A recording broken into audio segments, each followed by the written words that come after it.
everyone. Welcome to ISC West 2026. My name is Paul Ragusa. I'm with SecurityInfoWatch.com. I'm happy to be here with Olivia Renaud with Allegion. Thank you for joining me, Olivia. Thank you. So this is a really exciting show, and I know you handle a lot in terms of mobile credentials, NFC, wallet credentials, and there's so much history in this space. So let's talk a little bit about Allegion's history and also the influence of megatech companies in this space and how that's opening things up. Yeah, absolutely. So starting in 2019 roughly was when Allegion started to participate, especially in the Apple and Google Wallet side. And before that, Bluetooth was definitely the predominant technology, and I think Apple and Google Wallet just had a better experience. And so we've been playing in the university space since then. We launched some schools with our partners Seaboard and Transact, and we've continued to expand our presence since then. And yeah, we're really invested in the technology because we believe in it, and we believe that it is also a more secure, better experience for users, and generally just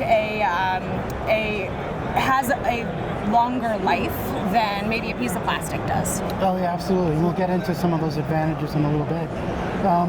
Let's talk a little bit about how Allegion is actually pushing people's education on this topic. So in terms of what Allegion is doing to kind of push that message about mobile credentials and the benefits, and also opening up new use cases as well.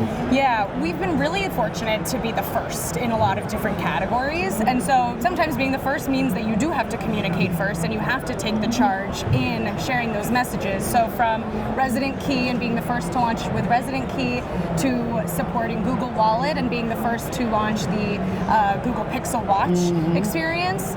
Those were some of those areas where we've really had to leverage our partners, leverage our use cases, and tell those stories for the very first time. Yeah, and that's so important to lay the groundwork there. Let's talk a little bit about, from like 20,000 feet, what's been driving such incredible adoption of NFC mobile, and what are some of the also barriers to adoption? Yes, the user experience, as I mentioned, number one. Definitely. I think everyone used to see it as, oh, it's the future. That's mobile is the future, but it's very much the present now, and so that helps to drive that adoption. Absolutely. The challenges, though, are it is still a relatively new technology. Hardware has very long lifespans because of the quality that we've been building and investing in over the years. And so a lot of the time cost becomes a factor. We don't want to upgrade our hardware, or I'm speaking as an end user, we don't want to make those investments in our hardware right now because we just invested, and so it does take some time to drive that adoption and support the use cases that are interesting, and new use cases are coming up every day. And that's the other really interesting piece, I think, though, is showing that there's value in mobile, and that there's value because of the expansion of use cases that mobile unlocks and enables. Yeah, I love that, and that leads right into the next question. There's some clear advantages with this type of technology over some of the maybe legacy or other technology. So let's talk a little bit about that, get into some of the details of what makes it better, or a better option. Yeah, first and foremost, I don't know about you, but I know exactly where my phone is right now. Exactly. And I'm pretty sure I left my employee badge in my backpack, which is in my room. And so I think that is number one. It's, hey, I know where my phone is. I use it as a multifaceted tool in my life, and so I'm always carrying it with me, and being able to manage that if I lose it right away, instantly. We have connections to our electronic locks as well, that it communicates both to the phone and the electronic lock at the same time. And that really, A, it's a great redundancy, but B, provides a lot of that security that people are looking for. So that's number one. Number two is, for property managers or prop techs, they are looking for a more robust experience for their tenants. And this is one thing that they can add in their broader tenant experience, where maybe they're, they can check on their energy consumption and use. They can manage their thermostat. Oh, and by the way, they can also use this as an on-ramp to having their key and managing their key that way.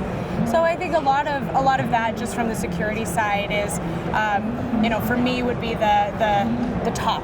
Oh yeah, absolutely. And there's something much more freeing and for a person who's actually controlling their credentials so much more like that. You know what I mean? Yeah. It's taking more ownership. Yes, exactly. Absolutely. Yeah, putting security not just in the administrator's hands or the company's hands, but in the user's hands. Yeah. And feeling more of that. Right. And I think that gives the user more confidence, and also they feel more comfortable using the technology too, because it's part of their everyday life. Right. Banking, you name it. Yeah. Exactly. So what's interesting about Allegion is they pretty much handle so much on the access control side, not just mobile credentials. So let's talk about how Allegion is able to handle that whole ecosystem of the access control. And here at the show is a great example. Well, we have great partners, first and foremost, in the PAC space, in the PropTech space, in the one-card space, and so we really do lean on our partners for their expertise. We have our expertise, and we work a lot with them, and provide that singular experience for end users that is excellent, and we're really proud of that. We've seen examples of that with Quext, launching in off-campus student housing. We have our own internal access control system called Zentra, which we leverage as well in the multifamily home space. And then the one-card providers, as I mentioned. So we really focus on that partnership. We also really focus on interoperability. So we can provide the credential, but if it doesn't work with all of those use cases, then it really is pointless and it doesn't have that value. And so working with our latest acquisition, Elitech, has allowed us to expand into more use cases, working with our other partners, RF Ideas, and even Assa Abloy, and they're competition, but they're also very close collaborators with us. So I feel that this show is a great opportunity to have those conversations, as well as just have a little fun with our partners who we work so hard to launch interesting programs with, and celebrate that. That's awesome. Well, thank you, Olivia. I appreciate you giving me some time. Thank you so much. Yeah.